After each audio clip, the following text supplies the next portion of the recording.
Good morning, children. Welcome to physics class. Today we will do the revision of the chapter gravitation. In the gravitation chapter, before moving to any topic, let us see what the gravitation is. सबसे पहले आप लोगों ने बहुत छोटी class में देखा होगा कि इस बारे में पढ़ा होगा कि एक न्यूटन महाराज थे, वो पेड़ के नीचे बैठे हुए थे और उन्होंने देखा कि फल गिरा तो वो नीचे की ओर गिरा। उन्होंने इसके लिए सोचा कि ऐसी क्या बात है कि जिसकी वजह से फल नीचे की ओर आया।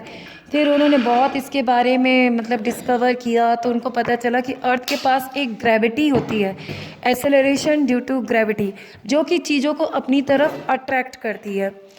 और इसी की वजह से क्या होता है कि कोई भी चीज़ जब ऊपर से नीचे की ओर जाती है तो वो सीधे अर्थ की तरफ जाती है, वो कहीं आसमान में नहीं अटकी रह जाती है। अब इसके बाद हम बात करेंगे बच्चों इसकी।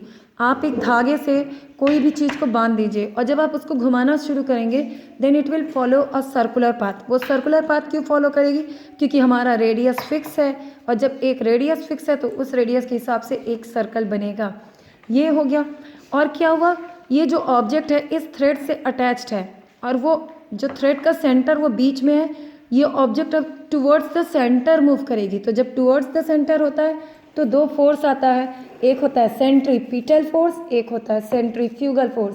Centripetal towards the centre. जब हम बस अचानक से कर्व लेती है तो उसमें क्या होता है, हम बाहर की ओर फेंकते हैं, तो बाहर की ओर जब हम मूव करते हैं then it is called centrifugal. ध्यान दीजिएगा, फ्यूगल एफ वर्ड आया तो सेंटर से दूर, far away from the centre, तो इसको हम कहेंगे सेंट्रीफ्यूगल। अब बात करेंगे कि अगर अचानक से हम जब सर्कुलर पाथ में घूम रहे हैं और वो रस्सी टूट जाए तो वो ऑब्जेक्ट किधर जाएगा? तो ध्यान दीजिएगा, वो ऑब्जेक्ट पहले सीधा जाएगा, उसके बाद फिर वो गिरेगा। तो कुछ दूर वो सीधा जाता है एंड इट इज़ यहाँ पे टेंजेंट फॉर्मेशन हुआ है। अब बात करेंगे हम यूनिवर्सल लॉ ऑफ ग्रेविटेशन की। यूनिवर्सल लॉ ऑफ ग्रेविटेशन में कहते हैं कि अगर जो दो ऑब्जेक्ट्स हैं वो दोनों ऑब्जेक्ट एक दूसरे को अपनी ओर खींचने की कोशिश करती हैं, दोनों ऑब्जेक्ट में कुछ ना कुछ मास होगा। ये एक ऑब्जेक्ट है ए, ये दूसरा है बी, दोनों में मास है। इसका मास ले लिया मैंने कैपिटल एम, इसका स्मॉल एम। ये इसको खींचेगा तो किस डिस्टेंस से खींचा? डी। ये वाला इसको खींचने की कोशिश करेगा तो डी। तो दोनों के बीच में जो डिस्टेंस है वो क्या हो गया? Square of the distance between them, D square.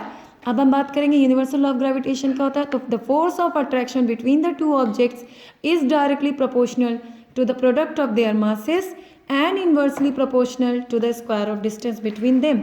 और जब प्रोपोर्शनैलिटी का हम साइन हटाते हैं, ये देखिए एम और एम, एक का कैपिटल एम एक का small M, square of the distance between them.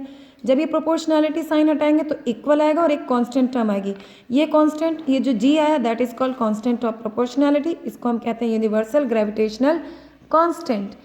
और इसी के साथ इसकी जो वैल्यू है बच्चों कैपिटल जी की, ये वेरी नहीं करती है प्लेस टू प्लेस, ये हर जगह आपकी फिक्स है। और ये आप अर्थ में चाहे ऊपर चले जाइए कितना भी, चाहे नीचे चले जाइए, इसकी वैल्यू फिक्स रहेगी। इसी के साथ बच्चों आपका यूनिवर्सल लॉ ऑफ ग्रेविटेशन ख़त्म होता है। Take care children, stay away from the corona, stay away from the sick people and take your proper care. Okay, don't go away from the house. Thank you children.